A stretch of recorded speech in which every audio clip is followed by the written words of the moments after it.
5 ವರ್ಷ ನನ್ನದೇ ಸರ್ಕಾರ, ಯಾರಿಗೆ ಸಂದೇಶ, ಆಯ್ಕೆಗಳು ಏನು ಉಳಿದಿಲ್ಲ, ಏನಿದರ ಅರ್ಥ, ನಾಯಕತ್ವ ಬದಲಾವಣೆ ಸುತ್ತಲೂ ಎಲ್ಲವೂ ನಿಗೂಢ. ಇದುವೇ ಚದುರಂಗದ ಮೊದಲ ಸ್ಟೋರಿ, ನಾನೇ ಮುಖ್ಯಮಂತ್ರಿ.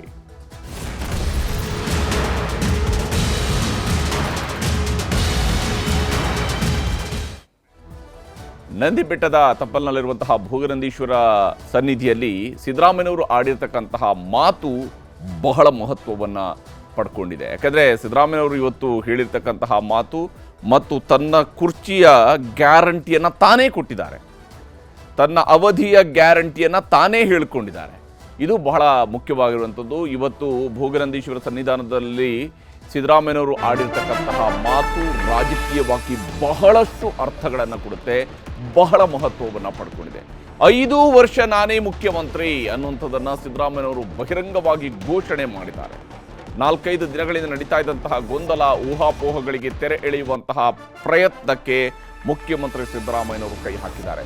ಸಿಎಂ ಕುರ್ಚಿ ಆಸೆಯನ್ನ ಈಗ DCM DK ಶಿವಕುಮಾರ್ ಅವರು ಕೈ ಬಿಟ್ಟಿದ್ದಾರಾ ಅನ್ನುವಂತಹ ಅನುಮಾನ ಬರುವಂಥದ್ದು ಸಹಜ. ಹೈಕಮಾಂಡ್ ತೀರ್ಮಾನಕ್ಕೆ ಬದ್ಧ ಅನ್ನುವಂತಹ ಮಾತನ್ನ ಶಿವಕುಮಾರ್ ಅವರು ಹೇಳ್ಕೊಂಡಿದ್ದಾರೆ.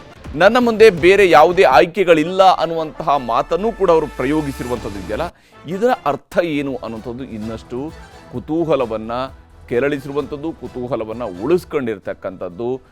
ಇಲ್ಲಿ ನನ್ನ ಮುಂದೆ ಯಾವುದೇ ಆಯ್ಕೆಗಳು ಇಲ್ಲ ಅನ್ನುವಂತಹ ಮಾತನ್ನು ಹೇಳ್ಕೊಂಡಿದ್ದಾರೆ. ಯಾವ ಕಾರಣಕ್ಕೆ ಹಾಗಾದರೆ, ಏನಿದರ ಕತೆ, ಯಾವ ಸ್ವರೂಪದಲ್ಲಿ ಇಲ್ಲಿ ಸಿದ್ದರಾಮಯ್ಯನವರು ತಮ್ಮ ಮಾತುಗಳನ್ನು ಜನರ ಮುಂದಿಟ್ಟಿದ್ದಾರೆ, ಯಾವ ಸ್ವರೂಪದಲ್ಲಿ ಅವರು ಉತ್ತರವನ್ನು ಕೊಡ್ತಿದ್ದಾರೆ ಅನ್ನೋದನ್ನು ನಿಮಗೆ ತೋರಿಸ್ತಾ ಹೋಗ್ತೀನಿ. ಬಹಳ ಮುಖ್ಯವಾಗಿ 5 ವರ್ಷದ ಮುಖ್ಯಮಂತ್ರಿ, ಈಗಾಗಲೇ 5 ವರ್ಷ ಯಶಸ್ವಿಯಾಗಿ ಸರ್ಕಾರವನ್ನು ನಡೆಸಿದಂತಹ ದೇವರಾಜ ಅರಸು ಅವರ ನಂತರದ ಮೊದಲ ಮುಖ್ಯಮಂತ್ರಿ ಅನ್ನುವಂಥದ್ದು ಸಿದ್ದರಾಮಯ್ಯನವರಿಗೆ ಆ ದಾಖಲೆ ಸಿದ್ದರಾಮಯ್ಯನವರ ಹೆಸರಲ್ಲಿದೆ. ಈಗ ಒಂದು ವೇಳೆ 2ನೇ ಬಾರಿಯೂ ಕೂಡ ಕಂಪ್ಲೀಟ್ ಮಾಡಿದ್ರು ಅಂತೇಳಿ ಆದರೆ ಕರ್ನಾಟಕದಲ್ಲಿ 2 ಬಾರಿ 5 ವರ್ಷವನ್ನು ಕಂಪ್ಲೀಟ್ ಮಾಡಿದ ಮೊದಲ ಮುಖ್ಯಮಂತ್ರಿ ಅನ್ನುವಂತಹ ಹೆಗ್ಗಳಿಕೆಯೂ ಕೂಡ ಸಿದ್ದರಾಮಯ್ಯನವರು ಪಾತ್ರ ಆಗ್ತಾರೆ. ದಾಖಲೆ ಬರೆಯೋದ್ರಲ್ಲಿ ವಿಶೇಷ ಆಸಕ್ತಿಯನ್ನು ಹೊಂದಿದ್ದಾರೆ ಅವರು ಕೂಡ. 2 ವರ್ಷಗಳ ಸಂಭ್ರಮೋತ್ಸವದ ಬೆನ್ನಲ್ಲೇ ಕಾಂಗ್ರೆಸ್ ಪಾಳ್ಯದಲ್ಲಿ ಬದಲಾವಣೆಯ ಚರ್ಚೆ ಶುರುವಾಗಿತ್ತು. ಬಹಳ ಮುಖ್ಯವಾಗಿ ಕಾಂಗ್ರೆಸ್ ಸರ್ಕಾರ ಅಧಿಕಾರಕ್ಕೆ ಬಂದಂತಹ 2 ವರ್ಷದ ಸಂದರ್ಭದಲ್ಲಿ ಹೊಸಪೇಟೆಯಲ್ಲಿ ಒಂದು ಕಾರ್ಯಕ್ರಮವನ್ನು ಆಯೋಜನೆ ಮಾಡ್ಕೊಂಡಿದ್ರು. ಆ ಕಾರ್ಯಕ್ರಮದ ನಂತರ ಜಾಸ್ತಿ ಆಗತೊಡಗಿತ್ತು, ಬದಲಾವಣೆ ಆಗಬಹುದು, ರಾಜ್ಯದಲ್ಲಿ ಮುಖ್ಯಮಂತ್ರಿ ಬದಲಾವಣೆ ಆಗಬಹುದು, CM ಕುರ್ಚಿಗೆ ಇನ್ನೊಬ್ರು ಬರ್ತಾರೆ, ಅದು ಶಿವಕುಮಾರೇ ಆಗಬಹುದು ಅಥವಾ ಬೇರೆ ಯಾರಾದರೂ ಆಗಬಹುದು ಅನ್ನುವಂಥ ನಿಟ್ಟಲ್ಲೂ ಕೂಡ ಹೊಸಪೇಟೆ ಸಮಾವೇಶದ ಬಳಿಕ ಎಲ್ಲರ ಬಾಯಲ್ಲೂ ಕೂಡ ಅಧಿಕಾರ ಹಸ್ತಾಂತರದ ಮಾತುಗಳು ಸ್ವಲ್ಪ ಜಾಸ್ತಿನೇ ಬರೋದಕ್ಕೆ ಶುರುವಾಯಿತು. ಯಾಕಂದರೆ ಡೆಡ್ಲೈನ್ ಇನ್ನೂ ಸ್ವಲ್ಪ ದೂರದಲ್ಲಿದ್ದರೂ ಕೂಡ ಈಗಿಂದಲೇ ಒಂದಿಷ್ಟು ಮಾತನಾಡಿದರೆ ಮಾತ್ರ ನಾಳೆ ಅಧಿಕಾರ ಹಸ್ತಾಂತರ ಆಗಬಹುದು ಅನ್ನುವಂತಹ ರೀತಿಯಲ್ಲೂ ಕೂಡ ಚರ್ಚೆಗಳಾಗ್ತಾ ಇದ್ವು. ಸಿದ್ದರಾಮಯ್ಯನವರ ಟೀಮ್, DK ಶಿವಕುಮಾರ್ ಟೀಮ್ಗಳ ನಡುವೆಯೂ ಕೂಡ ಆಂತರಿಕ ಪೈಪೋಟಿ ಬಹಳ ಜೋರಾಗಿತ್ತು. ನಮ್ಮವರು ಮುಖ್ಯಮಂತ್ರಿ ಆಗ್ತಾರೆ ಅಂತೇಳಿ ಒಂದು ಕಡೆಯವರು, ನಮ್ಮವರು ಮುಖ್ಯಮಂತ್ರಿಯಾಗಿ ಮುಂದುವರಿತಾರೆ ಅನ್ನುವಂಥವ್ರು ಇನ್ನೊಂದು ಕಡೆಯವರು. ಹೀಗೆ 2 ಕಡೆಯವರ ನಡುವೆ ಈ ಆಂತರಿಕ ಪೈಪೋಟಿ ಇದ್ದೇ ಇತ್ತು. ಸಿದ್ದರಾಮಯ್ಯ ಮತ್ತು DK ಶಿವಕುಮಾರ್ ಅವರ ಪರವಾಗಿ ಆಪ್ತರಿಂದ ಬಹಿರಂಗ ಹೇಳಿಕೆಗಳು ಬರೋದಕ್ಕೆ ಶುರುವಾಗಿದ್ವು. ಅದು ಕೂಡ ಇತ್ತೀಚೆಗಂತೂ ದಿನಕ್ಕೊಬ್ಬರಂತೆ ಮಾತನಾಡ್ತಾ ಇದ್ರು. ಒಬ್ಬರು ಹೇಳ್ತಾರೆ ಸೆಪ್ಟೆಂಬರ್ ಕ್ರಾಂತಿ ಅಂತೇಳಿ, ಮತ್ತೊಬ್ಬರು ಹೇಳ್ತಾರೆ ಅವರೇನೋ ಅದೃಷ್ಟದ ಮುಖ್ಯಮಂತ್ರಿ ಅಂತ ಹೇಳಿ. ಈ ರೀತಿಯಾದಂತಹ ಮಾತುಗಳು ಮತ್ತು ಶಿವಕುಮಾರ್ ಅವರು ಮುಖ್ಯಮಂತ್ರಿ ಆಗಬೇಕು, ಅವರಿಗೆ ಅವಕಾಶ ಕೊಡಬೇಕು, ಈ ಟ್ರಿಪ್ನಲ್ಲೇ ಆಗಬೇಕು, ಮುಂದಿನ ಟ್ರಿಪ್ಗೆ ಕಾಯಕ್ಕಾಗಲ್ಲ, ಮುಂದಿನ ಟ್ರಿಪ್ ಅಂದರೆ ಏನು ಬಸ್ ಟ್ರಿಪ್ ಅಲ್ಲ, ಈ ಟ್ರಿಪ್ಪಲ್ಲೇ ಆಗಬೇಕು ಅನ್ನುವ ಧಾಟಿಯಲ್ಲಿ ಮಾತಾಡಿದ್ದು ಕೂಡ ಆಗಿದೆ. ಗೊಂದಲ ಗೋಜಲುಗಳಿಗೆ ಬ್ರೇಕ್ ಹಾಕೋದಕ್ಕೆ ಹೈಕಮಾಂಡ್ನ ಯತ್ನಗಳು ಕೂಡ ವಿಫಲವಾಗಿವೆ, ಅದರಲ್ಲಿ ಯಾವುದೇ ಅನುಮಾನಗಳಿಲ್ಲ. ಕಾಂಗ್ರೆಸ್ ಹೈಕಮಾಂಡ್ ಹೇಳ್ತಾ ಇರುವಂತಹ ಯಾರೂ ಬಹಿರಂಗ ಹೇಳಿಕೆ ಕೊಡಬಾರದು ಅನ್ನುವಂತಹ ಮಾತುಗಳನ್ನು ಕಾಂಗ್ರೆಸ್ನ ಯಾವೊಬ್ಬ ನಾಯಕರು ಕೂಡ ಲೆಕ್ಕಕ್ಕೆ ಇಟ್ಕೊಂಡಂಗೆ ಕಾಣ್ತಾ ಇಲ್ಲ. ಯಾಕಂದರೆ ಅವರವರು ಅವರದ್ದೇ ಧಾಟಿಯಲ್ಲಿ ಮಾತನಾಡ್ತಾ ಇದ್ದಾರೆ, ಯಾರು ಏನು ಬೇಕಾದ್ರೂ ಹೇಳ್ಬೋದು ಅನ್ನೋಂತಹ ರೀತಿಯಲ್ಲಿ 6 4ಗಳನ್ನು ಬಾರಿಸೋದರಲ್ಲಿ ಬ್ಯುಸಿ ಆಗಿದ್ದಾರೆ. ಹೈಕಮಾಂಡ್ ಎಚ್ಚರಿಕೆ ಮಧ್ಯೆಯೂ ಕೂಡ ಶಿವಕುಮಾರ್ ಆಪ್ತರು ಬಹಿರಂಗ ಬ್ಯಾಟಿಂಗನ್ನು ಮುಂದುವರಿಸಿದ್ದಾರೆ. ನೋಡಿ ಎಷ್ಟರ ಮಟ್ಟಿಗೆ ಅಂತ ಹೇಳಿದರೆ ಶಿವಕುಮಾರ್ ಅವರೇ ನೋಟಿಸ್ ಕೊಟ್ಟರು ಕೂಡ ಆ ನೋಟಿಸನ್ನು ಪಕ್ಕಕ್ಕಿಟ್ಟು ಮಾತಾಡ್ತಾರೆ, ಇಲ್ಲ ಶಿವಕುಮಾರ್ ಅವರೇ ಮುಖ್ಯಮಂತ್ರಿ ಆಗಬೇಕು ಅನ್ನುವಂತಹ ನಿಟ್ಟಿನಲ್ಲಿ ಮಾತನಾಡುವಂಥವರೂ ಕೂಡ ಕಾಂಗ್ರೆಸ್ನಲ್ಲಿದ್ದಾರೆ. ಅಷ್ಟರ ಮಟ್ಟಿಗೆ ಕಾಂಗ್ರೆಸ್ನಲ್ಲಿ ಹೈಕಮಾಂಡ್ನ ಯತ್ನ ಆಗಲಿ, ರಾಜ್ಯ ಹೈಕಮಾಂಡ್ನ ಯತ್ನ ಆಗಲಿ, ಯಾವುದೂ ಕೂಡ ಬಹಳಷ್ಟು ಬೆಲೆಯನ್ನು ಉಳಿಸ್ಕೊಂಡಿಲ್ಲ. ಸುದೀರ್ಘ ಕುರ್ಚಿ ಕಿತ್ತಾಟಕ್ಕೆ ಬ್ರೇಕ್ ಹಾಕಿದ್ರ CM ಸಿದ್ದರಾಮಯ್ಯ. ಯಾಕೆಂದರೆ ಸಿದ್ದರಾಮಯ್ಯನವರು ಇವತ್ತಿನ ಮಾತುಗಳನ್ನು ಕೇಳಿದರೆ ಸಿದ್ದರಾಮಯ್ಯನವರು ಈಗ ಕಳೆದ ಕೆಲವಾರು ದಿವಸಗಳಿಂದ ನಡೀತಾ ಇರುವಂತಹ CM ಕುರ್ಚಿಯ ಚರ್ಚೆಗೆ ಒಂದು ಬ್ರೇಕ್ ಹಾಕುವಂತಹ ಪ್ರಯತ್ನವನ್ನು ಮಾಡ್ದಂಗಿದೆ. ಸಿದ್ದರಾಮಯ್ಯನವರು ಯಾವ ಸಂದರ್ಭದಲ್ಲಿ ಯಾವ ಸಂದೇಶವನ್ನು ಹೇಗೆ ಕೊಡಬಲ್ಲರು ಅನ್ನುವಂಥದ್ದನ್ನು ನಾವು ಹಿಂದೆಯೂ ಕೂಡ ನೋಡಿದ್ದೀವಿ. ನನಗೆ ಕಿರುಕುಳ ಕೊಟ್ಟರೆ ಇಡೀ ರಾಜ್ಯ ಸುಮ್ಮನಿರೋದಿಲ್ಲ ಅನ್ನುವಂತಹ ಧಾಟಿಯಲ್ಲೂ ಕೂಡ ಹಿಂದೆ ಮಾತನಾಡಿದ್ದು ಇತ್ತು. 5 ವರ್ಷ ನಾನೇ CM ಆಗಿರ್ತೇನೆ ಅನ್ನುವಂತಹ ಸಂದೇಶವನ್ನು ಸಿದ್ದರಾಮಯ್ಯನವರು ರವಾನಿಸಿದ್ದಾರೆ. ಈ ಮೂಲಕ ನನ್ನನ್ನು ಅಲುಗಾಡಿಸೋದಕ್ಕೆ ಸಾಧ್ಯ ಇಲ್ಲ, ನನ್ನ ಆಡಳಿತ ಇದ್ದೇ ಇರುತ್ತೆ ಅನ್ನುವ ಸಂದೇಶವನ್ನು ಸಿದ್ದರಾಮಯ್ಯನವರು ಕೊಟ್ಟಿದ್ದಾರೆ. 5 ವರ್ಷ ನಾನೇ ಮುಖ್ಯಮಂತ್ರಿ ಆಗಿರ್ತೇನೆ ಅನ್ನುವಂತಹ ಸಂದೇಶವನ್ನು ಸಿದ್ದರಾಮಯ್ಯನವರು ಕೊಟ್ಟಿದ್ದಾರೆ. ಅಷ್ಟರ ಮಟ್ಟಿಗೆ ಅವರಿಗೆ ತಾನು ಮುಖ್ಯಮಂತ್ರಿಯಾಗಿ ಮುಂದುವರಿಯುವಂಥದ್ದು ನಿಶ್ಚಿತ ಅನ್ನುವಂತಹ ವಿಶ್ವಾಸ ಸಿದ್ದರಾಮಯ್ಯನವರಲ್ಲಿ ಇರುವಂಗೆ ಕಾಣ್ತಾ ಇದೆ. ಸಿದ್ದರಾಮಯ್ಯನವರ ಮಾತು ನಿಮಗೆ ತೋರಿಸ್ತೀನಿ. ಸರ್ 5 ವರ್ಷ ನೀವೇ CM ಆಗಿರ್ತೀರಾ ಸರ್? 5 ವರ್ಷ ನೀವೇ CM ಆಗಿರ್ತೀರಾ ಸರ್? ನೀವು ತಾವು 5 ವರ್ಷ CM ಆಗಿರ್ತೀರಿ? ಹೌದು, ನಾನೇ. ಈಗ ಬಿಜೆಪಿ ನವೆಂಬರ್ಗೆ ಬದಲಾವಣೆ ಆಗುತ್ತೆ ಅಂತ ಹೇಳ್ತಾ ಇದಾರೆ ಸರ್. ಯಾರು? ಬಿಜೆಪಿ ಅವರು JDS ಅವರು ಸರ್. ಅವರು ನಮ್ಮ ಹೈಕಮಾಂಡ್. ಅಶೋಕ್ ಅವ್ರು ಹೇಳ್ತಾ ಇದಾರೆ ಎಲ್ಲ ಕಡೆ. ನಮ್ಮ ಹೈಕಮಾಂಡ್ ಏನ್ರಿ ಅವರು? Ashoka is a BJP man, Vijayendra is a BJP man ಅಲ್ವಾ? ಹೀಗೆ ನಾನೇ ಮುಖ್ಯಮಂತ್ರಿ ಏನು ಅನುಮಾನನಾ ಅನ್ನುವಂತಹ ಪ್ರಶ್ನೆ ಎಸೆಯೋದ್ರ ಮೂಲಕವಾಗಿ ಸಿದ್ದರಾಮಯ್ಯನವರು ತಾನು ಕುರ್ಚಿಯಲ್ಲಿ ಮುಂದುವರಿತೀನಿ ಅನ್ನುವಂತಹ ವಿಶ್ವಾಸವನ್ನು ವ್ಯಕ್ತಪಡಿಸಿದ್ದಾರೆ, ಬಹಿರಂಗವಾಗಿ ಹೇಳ್ಕೊಂಡಿದ್ದಾರೆ. ಹೌದು, ನಾನೇ ಮುಖ್ಯಮಂತ್ರಿ ಅನ್ನೋದನ್ನು ಹೇಳಿದ್ದಾರೆ. ಅವರೇನು ಉಳಿದವ್ರು ಯಾರ್ಯಾರು ಕೇಳ್ತಾರೆ ಅವ್ರು ಯಾರು ಕೂಡ ನಮ್ಮ ಹೈಕಮಾಂಡ್ ಅಲ್ಲ ಅನ್ನುವಂಥ ರೀತಿಯಲ್ಲಿ ಮಾತನಾಡಿದರೆ. ಆದರೆ ಶಿವಕುಮಾರ್ ಅವರು ಹೇಳಿರ್ತಕ್ಕಂತಹ ಮಾತು ಇದಕ್ಕಿಂತ ಜಾಸ್ತಿ ಮಹತ್ವವನ್ನು ಪಡ್ಕೊಳ್ತಾ ಇದೆ. ಯಾಕಂದರೆ CM ಕುರ್ಚಿ ಆಸೆಯನ್ನು ಶಿವಕುಮಾರ್ ಅವರೇನಾದರೂ ಇದ್ದಕ್ಕಿದ್ದಂಗೆ ಕೈ ಬಿಟ್ಬಿಟ್ರಾ ಅಂಥೇಳಿ. ಯಾಕಂದರೆ ಶಿವಕುಮಾರ್ ಅವರು ಮುಖ್ಯಮಂತ್ರಿ ರೇಸ್ನಲ್ಲಿ ಮುಂಚೂಣಿಯಲ್ಲಿರುವಂತಹ ನಾಯಕ ಮತ್ತು ಅವರ ಶ್ರಮ, ಅವರ ಪರಿಶ್ರಮ, ಅವರು ಪಕ್ಷವನ್ನು ಕಟ್ಟಿದಂಥ ರೀತಿ, ಪಕ್ಷ ಅಧಿಕಾರಕ್ಕೆ ಬಂದಿರುವಂತಹ ಸಂದರ್ಭ, ಈ ಕಾರಣಕ್ಕಾಗಿ ಅದರ ಪ್ರತಿಫಲವನ್ನು ತಾನು ತೆಗೆದುಕೊಳ್ಳಬೇಕು ಅನ್ನುವಂಥ ಸಹಜ ಆಸೆ ಅವರಿಗೆ ಇದ್ದೇ ಇದೆ. ಹೀಗಾಗಿ ಅವರು ಈಗ ಮುಖ್ಯಮಂತ್ರಿ ಆಸೆ ಇಟ್ಕೊಂಡಿದ್ದಂಥವರು ಇದ್ದಕ್ಕಿದ್ದಂಗೆ ಅದನ್ನು ಬಿಟ್ಬಿಟ್ರಾ ಅಂತೇಳಿ. ಯಾಕಂದರೆ 5 ವರ್ಷ ನಾನೇ CM ಅಂತ ಇದ್ದಂತೆಯೇ ಶಿವಕುಮಾರ್ ಅವರ ವರಸೆ ಸ್ವಲ್ಪ ಮಟ್ಟಿಗೆ ಬದಲಾದಂಗೆ ಕಾಣ್ತಾ ಇದೆ. ಅವರು ಆಡ್ತಿರ್ತಕ್ಕಂತಹ ಮಾತಿನ ಶೈಲಿ ಬದಲಾಗಿದೆ. ಸಿದ್ದರಾಮಯ್ಯ ನಮ್ಮ ಲೀಡರ್, ನಾವೆಲ್ಲರೂ ಸಪೋರ್ಟ್ ಮಾಡಬೇಕು ಅನ್ನುವಂತಹ ಮಾತನ್ನು ಶಿವಕುಮಾರ್ ಅವರು ಹೇಳ್ತಾ ಇದ್ದಾರೆ. ನಮ್ಮ ಲೀಡರ್ ಸಿದ್ದರಾಮಯ್ಯನವರು, ನಾವೆಲ್ಲರೂ ಕೂಡ ಅವರಿಗೆ ಸಪೋರ್ಟ್ ಮಾಡಬೇಕು, ಅವರ ಬೆಂಬಲಕ್ಕೆ ನಿಲ್ಲಬೇಕು ಅನ್ನುವಂತಹ ಮಾತನ್ನು ಹೇಳಿದ್ದಾರೆ. ಅಧಿಕಾರ ಹಸ್ತಾಂತರದ ಬಗ್ಗೆ ಯಾರೂ ಕೂಡ ಹೇಳಿಕೆ ಕೊಡಬಾರ್ದು ಅನ್ನುವಂತಹ ತಾಕೀತನ್ನು ಮಾಡಿದ್ದಾರೆ. ಪಕ್ಷದಲ್ಲಿರುವಂಥ ಯಾರೊಬ್ಬರು ಕೂಡ ಅಧಿಕಾರ ಹಸ್ತಾಂತರದ ಬಗ್ಗೆ ಮಾತನಾಡಬಾರ್ದು ಅನ್ನುವಂತಹ ತಾಕೀತನ್ನು ಶಿವಕುಮಾರ್ ಅವರು ಮಾಡಿದ್ದಾರೆ. ಶಿವಕುಮಾರ್ ಅವರು ಮಾತನ್ನು ನಿಮಗೆ ತೋರಿಸ್ತೀನಿ. ಅವ್ರಿಗೂ ನೋಟಿಸ್ ಕೊಡ್ತೀನಿ, ಬೇರೆಯವ್ರಿಗೆ ನೋಟಿಸ್ ಕೊಡಲೇಬೇಕಾಗ್ತದೆ. Discipline important. ನಾನು ಯಾರಿಗೂ ಅವ್ರಿಗೆ ನನ್ನ ಹೆಸರು ಹೇಳಿ ನನ್ನ CM ಮಾಡಿ ಅವೆಲ್ಲ ಅವಶ್ಯಕತೆ ಇಲ್ಲ. ಈಗ CM ಮುಖ್ಯಮಂತ್ರಿ ಬೇಕಾದ್ರೆ ಬೇರೆ ವಾಪಸ್ ನನ್ನಂತವ್ರು 100 ಜನ ಕಷ್ಟಪಟ್ಟಿದ್ದಾರೆ. ನಾನು ಒಬ್ಬರೇ ಪಟ್ಟಿದ್ದೇನೆ. 1000 ಜನ, ಲಕ್ಷಾಂತರ ಜನ ಕಾರ್ಯಕರ್ತರು ಕಷ್ಟಪಟ್ಟಿದ್ದಾರೆ. ಫಸ್ಟ್ ಅವ್ರ ಬಗ್ಗೆ ನಾವು ಹೇಳ್ಕೊಂಡು I had to stand by him, I support him, and I don't have any objection to it. Whatever the party high command tells and whatever he desires, it will be fulfilled. ಇದು ಶಿವಕುಮಾರ್ ಅವರು ಹೇಳ್ತಾ ಇರುವಂತಹ ಮಾತು. ಅಂದರೆ ನನಗೆ ಈ ವಿಚಾರದಲ್ಲಿ ಬೇರೆನೇನಿದೆ, ನಾನು ಅವರ ಜೊತೆಗಿರಬೇಕು, ಅವರ ಬೆಂಬಲಕ್ಕೆ ನಿಲ್ಲಬೇಕು ಅನ್ನುವಂತಹ ಮಾತುಗಳನ್ನು ಶಿವಕುಮಾರ್ ಅವರು ಹೇಳಿದ್ದಾರೆ. ಈ ಮೂಲಕ ಪಕ್ಷದ ಒಳಗಡೆ ನಡೀತಾ ಇರುವಂತಹ ಬೆಳವಣಿಗೆಗೆ ಸಂಬಂಧಪಟ್ಟಂತೆ ನಡೀತಾ ಇರುವಂತಹ ಅಂಶಗಳನ್ನು ನೋಡ್ತಾ ಹೋದಾಗ ಸಿದ್ದರಾಮಯ್ಯನವರ ಟೀಮ್ ಮತ್ತು ಶಿವಕುಮಾರ್ ಅವರ ಆಪ್ತರು ಯಾವ ರೀತಿಯಾದಂತಹ ಮಾತುಗಳು ಮತ್ತು ತಮ್ಮ ನಾಯಕರ ಪರವಾಗಿ ಅವರು ವಹಿಸ್ತಾ ಇರುವಂತಹ ವಕಾಲತ್ತು ಎಂಥದ್ದು, ಅವರು ಹಾಕ್ತಾ ಇರುವಂತಹ ವಕಾಲತ್ತು ಎಂಥದ್ದು ಅನ್ನೋದನ್ನು ನೋಡಬೇಕು.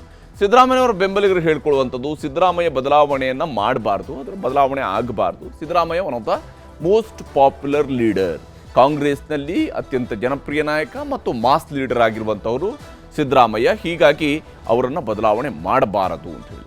ಆದರೆ ಉತ್ತಮವಾಗಿ ಪಕ್ಷ ಸಂಘಟನೆಯನ್ನು ಮಾಡಿದ್ದಾರೆ ಶಿವಕುಮಾರ್ ಅವರು ಅನ್ನುವಂಥದ್ದು ಅವರ ಆಪ್ತರ ವಿಚಾರ. ಯಾಕಂದರೆ ಪಕ್ಷವನ್ನು ಅಧಿಕಾರಕ್ಕೆ ತರುವಂಥದ್ರಲ್ಲಿ ಪಕ್ಷದ ರಾಜ್ಯಾಧ್ಯಕ್ಷರಾಗಿ ಅವರು ಬಹಳ ದೊಡ್ಡ ಕೆಲಸವನ್ನು ಮಾಡಿದ್ದಾರೆ. ಮತ್ತು ಹಿಂದಿನ ಅವಧಿಗಳಿಗೆ ಹೋಲಿಕೆ ಮಾಡಿದಾಗ ಕಾಂಗ್ರೆಸ್ ಮೆಜಾರಿಟಿಗೆ ಬಂದಿರೋಂಥ ಮಾತ್ರ ಅಲ್ಲ, ಬಹಳ ದೊಡ್ಡದಾದಂಥ ಮೆಜಾರಿಟಿಯನ್ನು ದಾಖಲಿಸ್ಕೊಂಡಿರುವಂಥದ್ದು ಕೂಡ ಶಿವಕುಮಾರ್ ಅವರ ಅಧ್ಯಕ್ಷತೆಯಲ್ಲಿ ಅನ್ನುವಂಥದ್ದು ಅವರ ಬೆಂಬಲಿಗರ ವಾದ. ಸಿದ್ದರಾಮಯ್ಯನವರು ಬದಲಿಸಿದರೆ ಸರ್ಕಾರಕ್ಕೆ ಕಂಟಕ ಎದುರಾಗಬಹುದು, ಸರ್ಕಾರದ ಅಸ್ತಿತ್ವಕ್ಕೇನೆ ಕಂಟಕ ಎದುರಾಗಬಹುದು ಒಂದು ವೇಳೆ ಸಿದ್ದರಾಮಯ್ಯನವ್ರನ್ನ ಅಧಿಕಾರದಿಂದ ಕೆಳಗಿಳಿಸಿದ್ರೆ ಅಥವಾ ಬದಲಿಸಿದ್ರೆ ಅನ್ನುವಂತಹ ಅಸಮಾಧಾನವನ್ನ, ಬೇಸರವನ್ನ ಅಥವಾ ಸಿಟ್ಟನ್ನ ಸಿದ್ದರಾಮಯ್ಯನವರ ಬೆಂಬಲಿಗರು ಹೊರ ಹಾಕ್ತಾರೆ. ಆದರೆ ಶಿವಕುಮಾರ್ ಅವರ ಪರವಾಗಿರುವಂಥವ್ರು ಹೇಳ್ತಾರೆ, ಪಕ್ಷಕ್ಕೆ ಹೆಚ್ಚು ಸೀಟು ಬರೋದಕ್ಕೆ ಶ್ರಮ ಪಟ್ಟಿದ್ದಕ್ಕೆ ಪ್ರತಿಫಲ ಬೇಕು. ಶಿವಕುಮಾರ್ ಅವರು ಕಷ್ಟಪಟ್ಟಿದ್ದಾರೆ, ಅದಕ್ಕೆ ಫಲ ಸಿಗಬೇಕು, ಆ ಪ್ರತಿಫಲ ಸಿಗಬೇಕು ಶಿವಕುಮಾರ್ ಅವರಿಗೆ ಅಂತೇಳಿ. ಇನ್ನು ಅಹಿಂದ ವರ್ಗ ತಿರುಗು ಬೀಳುವ ಸಾಧ್ಯತೆ ಇದೆ. ಯಾಕಂದರೆ ಬಹಳ ದೊಡ್ಡ ಗುರಾಣಿ ಸಿದ್ದರಾಮಯ್ಯನವ್ರಿಗೆ ಇರುವಂಥದ್ದು ಅಹಿಂದ ವರ್ಗಗಳು. ಆಗಲೇ ನಾನು ಹೇಳ್ದಂಗೆ ಅವರು ರಾಜ್ಯದ ದೊಡ್ಡ ಮಾಸ್ ಲೀಡರ್ ಅನ್ನೋದರಲ್ಲಿ ಯಾವುದೇ ಅನುಮಾನ ಇಲ್ಲ. ಅದರಲ್ಲಿ ಆ ಮಾಸ್ ಲೀಡರ್ಗಿರುವಂತಹ ಅತಿ ದೊಡ್ಡದಾದಂತಹ ರಕ್ಷಾ ಕವಚ ಅಂತ ಹೇಳಿದರೆ ಅದು ಅಹಿಂದ ವರ್ಗಗಳು. ಅಹಿಂದ ವರ್ಗಗಳು ಸಿದ್ದರಾಮಯ್ಯನವರ ಬೆನ್ನಿಗೆ ನಿಂತಿದ್ದಾವೆ ಅಂತ ಹೇಳಿ. ಆದರೆ ಅವಕಾಶ ಕೊಟ್ಟರೆ ಮತ್ತೆ ಪಕ್ಷ ಅಧಿಕಾರಕ್ಕೆ ಬರಬಹುದು ಅನ್ನುವಂಥದ್ದನ್ನ ಡಿ ಕೆ ಶಿವಕುಮಾರ್ ಆಪ್ತರು ಹೇಳ್ತಾ ಇದ್ದಾರೆ. ಒಂದು ವೇಳೆ ಶಿವಕುಮಾರ್ ಅವರಿಗೆ ನೀವು ಅವಕಾಶ ಮಾಡಿಕೊಟ್ರಿ ಅಂತೇಳಿ ಆದರೆ ಶಿವಕುಮಾರ್ ಅವರು ಪಕ್ಷವನ್ನ, ಕಾಂಗ್ರೆಸ್ಸನ್ನ ಇನ್ನೊಂದು ಬಾರಿ ಅಧಿಕಾರದ ಗದ್ದುಗೆಯಲ್ಲಿ ಕೂರಿಸ್ತಾರೆ ಅನ್ನುವಂಥ ವಿಶ್ವಾಸದಲ್ಲಿ ಇದ್ದಾರೆ. ಇನ್ನು ಸಮರ್ಥವಾಗಿ ಆಡಳಿತವನ್ನ ಸಿದ್ದರಾಮಯ್ಯನವರು ನಡೆಸ್ತಾ ಇದ್ದಾರೆ. ಯಾವುದೇ ಕಾರಣಗಳಿಲ್ಲ ಅವರನ್ನ ಸಿಎಂ ಸ್ಥಾನದಿಂದ ಕೆಳಗಿಳಿಸೋದಕ್ಕೆ, ಯಾವುದೇ ಕಾರಣಗಳಿಲ್ಲ. ಅವರು ಬಹಳ ಸಮರ್ಥವಾಗಿ ಸರ್ಕಾರವನ್ನ ನಡೆಸ್ತಾ ಇದ್ದಾರೆ ಅನ್ನುವಂಥದ್ದು ಸಿದ್ದರಾಮಯ್ಯನವರ ಆಪ್ತರು ಹೇಳ್ತಾ ಇರುವಂತಹ ಮಾತಾದರೆ, ಶಿವಕುಮಾರ್ ಅವರ ಆಪ್ತರ ಪ್ರಕಾರ ಪಕ್ಷ ಸಂಘಟನೆ ಹಾಗೂ ಸರ್ಕಾರ ಇವೆರಡೂ ಕೂಡ ಮತ್ತಷ್ಟು ಗಟ್ಟಿಯಾಗಬೇಕು ಅಂತೇಳಿ ಆದರೆ, ಮತ್ತಷ್ಟು ಸಮರ್ಥವಾಗಿರಬೇಕು ಅಂತೇಳಿ ಆದರೆ, ಮತ್ತಷ್ಟು ಜನಪ್ರಿಯತೆಯನ್ನು ಗಳಿಸ್ಕೊಳ್ಬೇಕು ಅಂತೇಳಿ ಆದರೆ ಅದು ಶಿವಕುಮಾರ್ ಅವರಿಗೆ ಅಧಿಕಾರ ಸಿಗಬೇಕು, ಶಿವಕುಮಾರ್ ಅವರನ್ನ ಮುಖ್ಯಮಂತ್ರಿ ಮಾಡಬೇಕು ಅನ್ನುವಂತಹ ಡಿಮ್ಯಾಂಡ್ ಆ ಕಡೆಯಿಂದ ಬರ್ತಾ ಇದೆ. ಇನ್ನು ಎಲ್ಲರನ್ನೂ ಒಟ್ಟಿಗೆ ತೆಗೆದುಕೊಂಡು ಹೋಗುವಂತಹ ಕೆಲಸವನ್ನ ಸಿದ್ದರಾಮಯ್ಯನವರು ಮಾಡ್ತಾರೆ. ಅವರಿಗೆ ಆ ಬಣದವರು, ಈ ಬಣದವರು, ಈ ರೀತಿಯಾದಂಥ ವಿಚಾರಗಳೇನಿಲ್ಲ. ಅವರ ಹಿರಿತನ, ಮಾಸ್ ಲೀಡರ್, ಎಲ್ಲ ಕಾರಣಕ್ಕಾಗಿ ಎಲ್ಲ ವರ್ಗಗಳ, ಎಲ್ಲ ಸಮುದಾಯಗಳ, ಎಲ್ಲ ನಾಯಕರುಗಳು ಕೂಡ, ಮೂಲ ಕಾಂಗ್ರೆಸ್ಗಳಿರ್ಬೋದು ಅಥವಾ ವಲಸಿಗ ಕಾಂಗ್ರೆಸ್ಗಳಿರ್ಬೋದು, ಎಲ್ಲರೂ ಕೂಡ ಸಿದ್ದರಾಮಯ್ಯರ ನೇತೃತ್ವಕ್ಕೆ ಬೆಂಬಲ ಕೊಡ್ತಾ ಇದ್ದಾರೆ. ಅವ್ರನ್ನ ಜೊತೆಯಾಗಿ ಕರ್ಕೊಂಡು ಹೋಗ್ತಾ ಇದ್ದಾರೆ. ಎಲ್ಲರನ್ನೂ ಕೂಡ ಚೆನ್ನಾಗಿ ನೋಡ್ಕೊಳ್ತಿದ್ದಾರೆ ಸಿದ್ದರಾಮಯ್ಯನವರು ಅನ್ನೋಂಥದ್ದು ಸಮರ್ಥನೆ. ಆದರೆ ಶಿವಕುಮಾರ್ ಅವರಿಗೆ ಕೂಡ ಸರ್ಕಾರವನ್ನು ಮುನ್ನಡೆಸುವಂತಹ ಸಾಮರ್ಥ್ಯ ಇದೆ. ಒಮ್ಮೆ ಅವರು ಮುಖ್ಯಮಂತ್ರಿ ಆದರು ಅಂತ ಹೇಳಿದರೆ ಎಲ್ಲರೂ ಕೂಡ ವಿಶ್ವಾಸ ಇಟ್ಕೊಂಡು ಅವರು ಕೂಡ ಮುನ್ನಡೆಸಬಲ್ಲರು ಅನ್ನುವಂತಹ ವಿಶ್ವಾಸವನ್ನು ಶಿವಕುಮಾರ್ ಅವರ ಆಪ್ತ ವರ್ಗ ವ್ಯಕ್ತಪಡಿಸ್ತಾ ಇದೆ. ಹೀಗೆ ಎರಡೂ ಕಡೆಯಲ್ಲೂ ಕೂಡ ಸಮಬಲದ ಮಾತುಗಳು, ಏಟಿಗೆ ಎದುರೇಟು ಅನ್ನುವಂತಹ ರೀತಿಯಲ್ಲಿ ಮಾತುಗಳು ಹೊರಬರ್ತಾ ಇದ್ದಾವೆ. ಹಾಗಾದರೆ ಇವರ ಸಮರ್ಥಕರು ಏನೇನು ಹೇಳ್ಕೊಳ್ತಿದ್ದಾರೆ ಅನ್ನೋದು ನಿಮಗೆ ತೋರಿಸ್ತೀನಿ. ಈಗ ನಿನ್ನೆ ಪಕ್ಷದ ಅಧ್ಯಕ್ಷರು, ನಮ್ಮ ಉಪಮುಖ್ಯಮಂತ್ರಿಗಳು ಶಿವಕುಮಾರ್ ಅವರು ಹೇಳಿದ್ದಾರೆ, ಪಕ್ಷದಲ್ಲಿ ಯಾವುದೇ ರೀತಿಯ ಗೊಂದಲ ಇಲ್ಲ ಅಂತೇಳಿ. ಮೊನ್ನೆ KRSದಲ್ಲಿ ಮುಖ್ಯಮಂತ್ರಿ, ಉಪಮುಖ್ಯಮಂತ್ರಿಗಳು ಕೈ ಹಿಡ್ಕೊಂಡು ನಮ್ಮಲ್ಲಿ ಏನೂ ಭಿನ್ನಾಭಿಪ್ರಾಯ ಇಲ್ಲ ಅಂತ ಹೇಳಿದ್ದಾರೆ. ಮತ್ತು ನಾವ್ಯಾಕೆ ಭಿನ್ನಾಭಿಪ್ರಾಯ ಸೃಷ್ಟಿ ಮಾಡಬೇಕು? ಈಗ ಆ ಥರ ಏನಾದ್ರು ಅವಕಾಶ ಬಂದು ಬದಲಾವಣೆ ಆಗೋದಾದರೆ ಶಿವಕುಮಾರ್ ಆಗಲಿ ಅಂತೇಳಿ ನಮ್ಮದು ಅಭಿಪ್ರಾಯ. ಹಾಗಾಗಿ ಆ ಸಂದರ್ಭ ಇನ್ನೂ ಬಂದಿಲ್ಲ ಅಂತ ಅನಿಸ್ತಾ ಇದೆ. ನೋಡೋಣ ಮುಂದೆ. ಅರಸು ಸಾಹೇಬರು ಅವರ ಅಂತ ಕಾಲದಲ್ಲಿ ಆದ ಮೇಲೆ ಮೊನ್ನೆ ಸಿದ್ದರಾಮಯ್ಯ ಕೊಟ್ಟಂತ ಕೆಲಸ ಕಾರ್ಯಗಳು ಯಾರೂ ಮಾಡಕ್ ಸಾಧ್ಯ ಆಗ್ಲಿಲ್ಲ. ನಾನು ಕೂಡ ಸಿದ್ದರಾಮಯ್ಯ ಹತ್ರ ಬಹಳ ತೀರಾ ಹತ್ತಿರವಾಗಿದ್ದೀನಿ. ನಾನು ಹೇಳ್ತಾ ಇರೋದು ಬೇರೆಯವ್ರಿಗೆ ಒಂದು ಅವಕಾಶ ಸಿಕ್ಕಲಿ. ತಾವು ಒಂದು 5 ವರ್ಷ ಮಾಡಿದ್ದೀರಿ, ಮತ್ತೊಂದು 2.5 ವರ್ಷ ತಾವು ಮಾಡಿದ್ದೀರಿ, ಬೇರೆಯವ್ರಿಗೊಂದು ಅವಕಾಶ ಸಿಕ್ಕಲಿ ಅನ್ನೋ ಏಕೈಕ ಉದ್ದೇಶ ಅಷ್ಟೇ, ಬೇರೆ ಇನ್ನೇನಿಲ್ಲ. ಶಿವಕುಮಾರ್ ಅವರು ಶ್ರಮ, ಬೆವರು, ಹೋರಾಟ, ಸಂಘಟನೆ ಎಲ್ಲ ಮಾಡಿದ್ದಾರೆ. ಇವತ್ತಿನ ಪರಿಸ್ಥಿತಿಯಲ್ಲಿ ಅವ್ರಿಗೊಂದು ಅವಕಾಶ ಕೊಟ್ಟರೆ ಮತ್ತಷ್ಟು ಇನ್ನೂ ಪಕ್ಷ ಬೆಳೀತದೆ ಅನ್ನೋ ಅಭಿಲಾಷೆ ಅಂತ ಹೇಳಿದ್ರು. ಅವ್ರಿಗೂ ನೋಟಿಸ್ ಕೊಡ್ತೀನಿ, ಬೇರೆಯವ್ರಿಗೆ ನೋಟಿಸ್ ಕೊಡಲೇಬೇಕಾಗ್ತದೆ. Discipline important. ನಾನು ಯಾರಿಗೂ ಅವ್ರಿಗೆ ನನ್ನ ಹೆಸರು ಹೇಳಿ ನನ್ನ CM ಮಾಡಿ ಅವೆಲ್ಲ ಅವಶ್ಯಕತೆ ಇಲ್ಲ. ಈಗ CM ಮುಖ್ಯಮಂತ್ರಿ ಬೇಕಾದ್ರೆ ಬೇರೆಯವ್ರಿಗೆ ವಾಪಸ್ ನನ್ನಂತವ್ರು 100 ಜನ ಕಷ್ಟಪಟ್ಟಿದ್ದಾರೆ. ನಾನು ಒಬ್ಬರೇ ಕೊಟ್ಟಿದ್ದೇನೆ. 1000 ಜನ, ಲಕ್ಷಾಂತರ ಜನ ಕಾರ್ಯಕರ್ತರು ಕಷ್ಟಪಟ್ಟಿದ್ದಾರೆ. ಫಸ್ಟ್ ಅವ್ರ ಬಗ್ಗೆ ನಾವು ಸುರ್ಜೇವಾಲ ಅವರು ಹೇಳಿದ್ದಾರೆ, ಮುಖ್ಯಮಂತ್ರಿಗಳ ವಿಷಯ ಚರ್ಚೆ ಇಲ್ಲ ಅಂತ ಹೇಳಿದ್ದಾರೆ. ಮುಖ್ಯಮಂತ್ರಿ ಸಿದ್ದರಾಮಯ್ಯ ಇದ್ದಾರೆ, ಅವರು ಮುಂದುವರಿತಾರೆ. ಕಾಂಗ್ರೆಸ್ ಸರ್ಕಾರ 5 ವರ್ಷ ಬಂಡೆ ತರ ಇರುತ್ತೆ. ಸಿದ್ದರಾಮಯ್ಯ ಸಾಹೇಬ್ರ 5 ವರ್ಷಗಳ ಕಾಲ ಮುಂದುವರಿತಾರೆ ಅಂತ ನಮ್ಮ ಎಲ್ಲಾ ಮುಖಂಡರು ಹೇಳಿಬಿಟ್ಟಾರೆ. ಇದನ್ನ ಎಲ್ಲಾ ಮುಖಂಡರು, ನಾನಲ್ಲ, ನಮ್ಮ ಎಲ್ಲಾ ಮುಖಂಡರು ಕೂಡ ಅವರೇ ಮುಂದುವರಿಸಿ. ಅದೇ ಮೆರಿಟ್ ಇದೆ ರೀ. ಸಿದ್ದರಾಮಯ್ಯ ಸಾಹೇಬರು ಇಡೀ ಇತಿಹಾಸವನ್ನು ತೆಗೆದು ನೋಡಿದ್ರೆ is one of the most meritorious. ನಿಮಗೆ ಗೊತ್ತಿಲ್ವಾ ಮೆರಿಟ್ ಇಲ್ಲ ಅಂತ ಹೇಳ್ತೀರಾ ನೀವು? Is one of the most meritorious CM in the history of Karnataka ಅಂತ. ಬಟ್ 140 ಜನಸಂಖ್ಯೆ ಇದ್ದಾಗ ಒಬ್ಬರಿಬ್ಬರು ಈ ರೀತಿ ಮಾತನಾಡ್ತಕ್ಕಂಥ ಸಹಜ ಇದೆ. ಬಟ್ ಆದ್ರೂ ಮಾತನಾಡಬಾರ್ದು.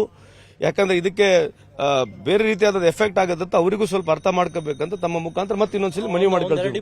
5 ವರ್ಷ ನಮ್ಮ ಸರ್ಕಾರನೇ ಇರುತ್ತೆ ಅಂತ ಹೇಳಿರೋದು.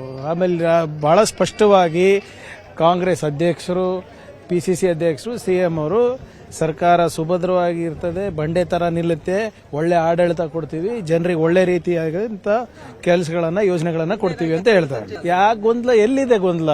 ನಿಮ್ಮಲ್ಲಿರೋದು ಗೊಂದಲ. ಇಲ್ಲಿ ಗೊಂದಲ ಇರೋದು ಹೊರತು ನಮ್ಮಲ್ಲಿ ಏನು ಗೊಂದಲ ಇಲ್ಲ. ಅನಾವಶ್ಯಕವಾಗಿ ಮುಖ್ಯಮಂತ್ರಿಗಳು ಪರವಾಗಿ ಒಂದಷ್ಟು ಜನ ಮಾತಾಡ್ತಾರೆ, DCM ಪರವಾಗಿ ಒಂದಷ್ಟು ಮಾತಾಡ್ತಾರೆ. ಇದೆಲ್ಲ ಏನಾಗುತ್ತೆ, ಪಬ್ಲಿಕ್ಕಲ್ಲಿ ನಮ್ಮ ಪಕ್ಷಕ್ಕೆ ಡ್ಯಾಮೇಜ್ ಆಗುತ್ತೆ ಅಷ್ಟೇ. ಇದರ ನಡುವೆ ಬಿಜೆಪಿ ರಾಜ್ಯಾಧ್ಯಕ್ಷ ವಿಜೇಂದ್ರ ಅವರು ಮಾತನಾಡ್ತಾ ಸುರ್ಜೇವಾಲಾ ಅವರು ಬೆಂಗಳೂರಿಗೆ ಬಂದಿರುವಂಥದ್ದೇ ಸಿದ್ದರಾಮಯ್ಯನವರನ್ನ ಬದಲಿಸೋದಿಕ್ಕೆ ಅನ್ನುವಂತಹ ಮಾತುಗಳನ್ನು ಕೂಡ ಹೇಳಿದ್ದಾರೆ. ಕಾಂಗ್ರೆಸ್ ಪಕ್ಷದ ಹಿರಿಯ ನಾಯಕರು ರಣದೀಪ್ ಸುರ್ಜೇವಾಲಾ ಕಳೆದ ಕೆಲವು ದಿನಗಳಿಂದ ಬೆಂಗಳೂರಿನಲ್ಲಿ ಬೀಡು ಬಿಟ್ಟಿದ್ದಾರೆ. ಸುರ್ಜೇವಾಲಾ ಅವರು ಶಾಸಕರ ಅಭಿಪ್ರಾಯವನ್ನ ಪಡೆದುಕೊಂಡು ಮುಖ್ಯಮಂತ್ರಿ ಗಾದಿಯಿಂದ ಸಿದ್ದರಾಮಯ್ಯನವರು ಹೇಗೆ ಇಳಿಸಬೇಕು ಅದಕ್ಕೆ ಭೂಮಿಕೆಯನ್ನ ಸಜ್ಜು ಮಾಡೋದಕ್ಕೋಸ್ಕರ ಅವ್ರು ಬಂದಿಲ್ಲಿ ಕುಳಿತಿದ್ದಾರೆ. ಇದರ ಜೊತೆಗೆ ಮುಖ್ಯಮಂತ್ರಿ ಗಾದಿಗೆ ಇವತ್ತು ಪೈಪೋಟಿ ಪ್ರಾರಂಭ ಹೆಚ್ಚಾಗಿದೆ. ಕುದುರೆ ವ್ಯಾಪಾರನೂ ಕೂಡ ಬಹಳ ಜೋರಾಗಿ ಪ್ರಾರಂಭ ಆಗೋದಿದೆ.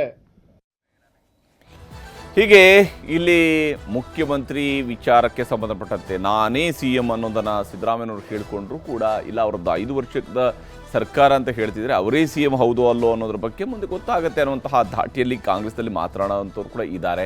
ಒಂದಷ್ಟು ಜನ ಎಚ್ಚರಿಕೆಯ ಮಾತುಗಳನ್ನು ಹೇಳ್ತಿದ್ರೆ, ಮತ್ತೊಂದಷ್ಟು ಜನ ಯಾರ ಪರವಾಗಿ ನಿಲ್ಲಬೇಕು ಅನ್ನೋದ್ರ ಬಗ್ಗೆ ಈಗಲೇ ಲೆಕ್ಕಾಚಾರ ಹಾಕಿ ಮಾತನಾಡ್ತಾ ಇರುವಂಥದ್ದು ಕೂಡ ವಿಶೇಷ. ಆದರೆ ಸದ್ಯಕ್ಕೆ CM ಗೊಂದಲ ಅದಕ್ಕೆ ಬ್ರೇಕ್ ಹಾಕೋ ಪ್ರಯತ್ನ ಮಾಡ್ತಾ ಇದ್ದಾರೆ ಹೊರತು ಪರಿಹರಿಸುವಂತಹ ಪ್ರಯತ್ನ ಆಗುವಂಗೆ ಕಾಣ್ತಾ ಇಲ್ಲ.